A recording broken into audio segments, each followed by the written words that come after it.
তুমি না আবদ্ধতা নাই তুমি ওখানে ছেড়ার দরকারটা কি? আমরা কি তোমার ধর্ম কোনোদিন অপমান করছি?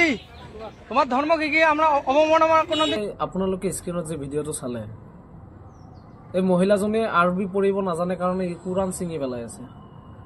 এতিয়া এই বিশ্বত কিমান কোৰাণ আছে, চব কোৰাণ ছিঙিব পাৰিব নাই নে? এইটো কোৰাণৰ বাদে বাকী কোৰাণ পঢ়িব পাৰিব?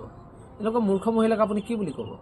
যিটো পঢ়িব নাজানে, যদি পঢ়াৰ ইচ্ছা আছে পঢ়িবলৈ শিক, পঢ়িব নোৱাৰে কাৰণে এই কোৰাণ বোলে ছিঙি ফেলিব।